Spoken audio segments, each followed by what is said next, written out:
हामीले कुनै पनि पार्टीको विरोध गरे होइन, कुनै व्यक्तिको विरोध गरे होइन, त्यो व्यक्तिले अभिव्यक्त गर्ने विचारहरू र तिनका शैलीहरूमा विरोध गरेको हो।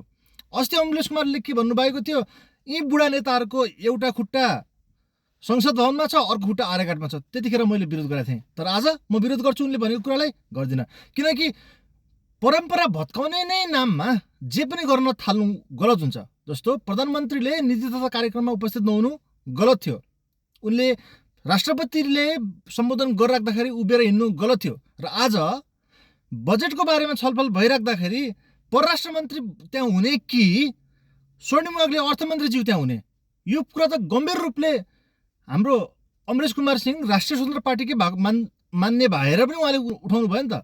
त्यो कारणले गर्दा यहाँ मान्छेको विरोध भइरहेको छैन, मान्छेको शैलीको विरोध भइरहेछ है। स्वर्णिम अग्लेको आज विरोध गर्नुभयो अमरेश कुमारले हैन।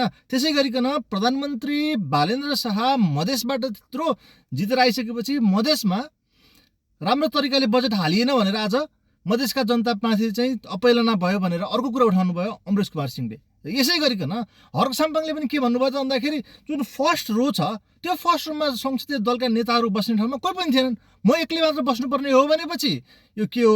नत्र यहाँ कोही पनि छलफल नगर्ने, मन्त्रीहरू नै नआउने, प्रधानमन्त्री नै नआउने भए संसदीय सर्वोच्च त के काम त? 275 जनालाई भोट हालेर 60-70 हजार रुपियाँ महिनाको तलब खाएको संसदमा उपस्थित भएर मिटिङको पैसा लिएको के काम भयो त?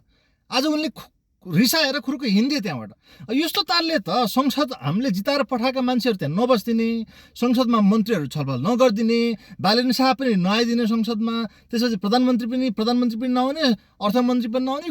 अनि रन्जु दर्शना मैले एकदमै बढी सम्मान गर्ने व्यक्ति हो, उहाँले वैकल्पिक राजनीतिमा अब युवाहरू आउनुपर्छ भनेर जोड दिएर मेयरमा लड्दाखेरि उहाँको वाह गर्ने मान्छे म हो। तर आज उहाँले के लेख्नुभएको छ भन्दाखेरि कुछ तो मजबुरिया रही होंगी नहीं तो कोही बेवफा नहीं होता, यसरी लेख्नु भने चाहिँ किन तपाईँले ढाकछोप गर्न खोज्नु भने के?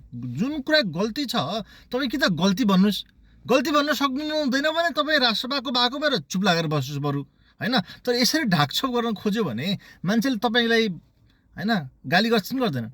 किन तपाईँले गाली खाने काम गर्नुहुन्छ? 182 जना सांसदमा अरू कतिपय सांसदहरू चुपचाप बसेका छन् नि।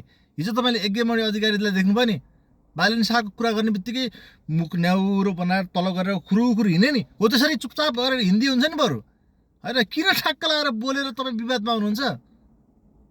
इभन आशिका तामाङले यो महँगीका कुराहरू अन्य कुराहरू उठाएकी छन्, त्यो पनि सही कुरा छ।